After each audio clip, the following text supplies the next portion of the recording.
గుంటూరు జిల్లా మంగళగిరి మండలం కాజా వద్ద ఆచార్య నాగార్జున యూనివర్సిటీ ఎదుట బైబిల్ మిషన్ మహోత్సవాల ప్రాంగణంలో జనవరి 26 నుండి 29 వరకు 4 రోజుల పాటు జరిగే బైబిల్ మిషన్ మహోత్సవాలు ఆదివారం ప్రారంభమయ్యాయి.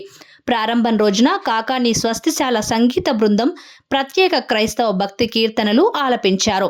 అనంతరం బైబిల్ మిషన్ అధ్యక్షులు, మహోత్సవాల convener reverend J Samuel Kiran భక్తులను ఉద్దేశించి వాక్యోపదేశం చేశారు.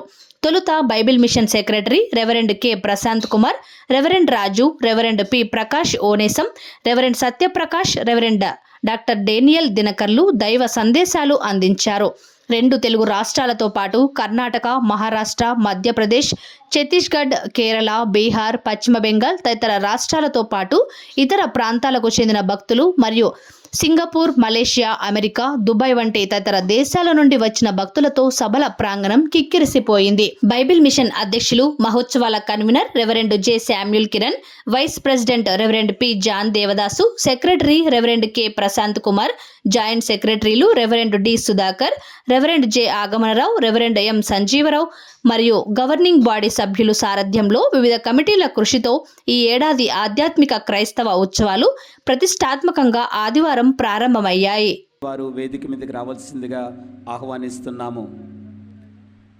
దైవ లక్షణముల స్తుతి పాస్టర్ కె క్రౌన్ సాగర్ గారు స్తుతుల సింహాసనం వేయడానికి దేవుని యొక్క శక్తి దిగొచ్చినట్లుగా మన మధ్యలోనికి దేవుని యొక్క సన్నిధి ఆవరించుండగా, దేవా నీకే ఘనత, నీకే స్తోత్రములు, నీ ప్రభావము చేతనైనా మేమందరం ప్రకాశించినట్లుగా సన్నిధి కాంతి కలిగిన ప్రాంగణములోనికి మమ్మల్ని అందరు నడిపించిన దేవా, ఏ నీ పని కొరకునైనా మమ్మల్ని వాడుకొనై ఉన్నావో మమ్మల్ని అందరినీ సిద్ధపరచమని అందరం మోకరించి దైవ ధ్యానములో ప్రభు వైపు చూస్తూ దిగి వచ్చిన దేవుని ఆరాధించడానికి అన్ని దినముల్లో ఈ దినమును ప్రత్యేకించిన దేవా, నీ ఆజ్ఞను నెరవేర్చినట్లుగా బైబిల్ మిషన్ అంతా కూడుకొని అన్ని సంఘముల వారు, అన్ని ప్రాంతముల వారు ఒక పందిరి కిందకు వచ్చిన ఆయన ఆరాధించగలిగిన ఈ ధన్యత మాకు దయచేసిన దేవా,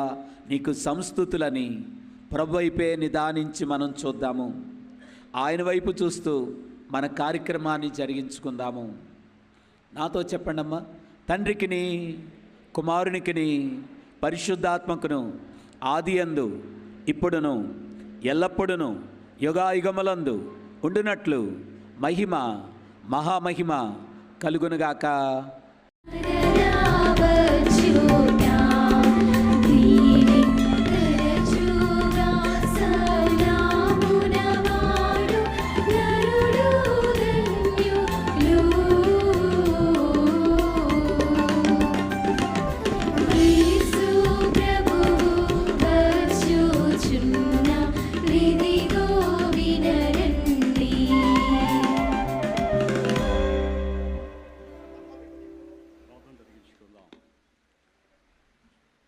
అత్యున్నత సింహాసనం మీద ఆసీనుడు అయ్యుండి మహాదూతలు, సెరుపులు, కెరుబుల చేత దివారాత్రములో గాన ప్రతిగానములతో సైన్యములకు అధిపత్యగు యెహోవా పరిశుద్ధుడు, పరిశుద్ధుడు, పరిశుద్ధుడు, సర్వలోకము ఆయన మహిమతో నిండి ఉన్నదని కొని ఆడబడుచున్న మా ప్రియ పరలోకపు తండ్రి, మీ యొక్క బంగారు అపరంజి పాదపద్మములకు వందనములు, స్తుతులు, స్తోత్రాలు చెల్లిస్తున్నాం ప్రభా. ఈ 2025 సంవత్సరములోనైనా మీరు బయలుపరిచిన బైబిల్ మిషన్ 87వ మహోత్సవాలను తండ్రి దేవా మేము జరిగించుకోవడానికి నీ అపారమైన కృప చూపించిన ఆయన ఏర్పాటు గావించిన దానం బట్టి తండ్రి మీకు స్తుతులు, స్తోత్రాలు చెల్లిస్తున్నామయ్యా. నేడు దినమే ప్రభు దినము, పునరుద్ధాన దినము గనక తండ్రి దేవా బైబిల్ మిషన్ అయినా మీ బిడ్డల మేమందరము ఏ స్థలమందన వారమైనా ఎలాగ ఇశ్రాయేలు అటాక్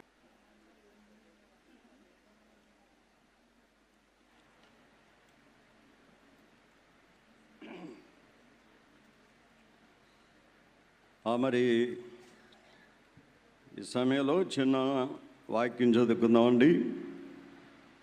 ప్రకటన గ్రంథం 1వ అధ్యాయము 10-11. మరలా చెప్పాలి, మరణద్దా గత జీవం కలిగిన వారిగా కనబడాలి. మనం గట్టి చెప్పండి, మరణద్దా. చాలా సంతోషం. అంచేత ఆదివారం ఇవన్నీ బయటకు వచ్చాయి. సువార్త బయటకు వచ్చింది, సాక్ష్యం బయటకు వచ్చింది, యేసు ప్రభు బయటకు వచ్చాడు. అన్నీ కూడా వెలుగులోకి వచ్చినటువంటి రోజు ఆదివారం. అంచేత ఆదివారం ఎంత గొప్ప దినమో మనం గ్రహించాలి. వాక్యమును గౌరవించుచు అందరము లేచి నిలబడదాము. పరిశుద్ధ గ్రంథము నుండి తండ్రి అయిన దేవునిని తలంచుకుంటూ పాత నిబంధనలోని పాఠము చదువుకుందాము. నిర్గమకాండము 20వ అధ్యాయము 8వ వచనము నుండి 11వ వచనము వరకు చదువుకుందాం. విశ్రాంతి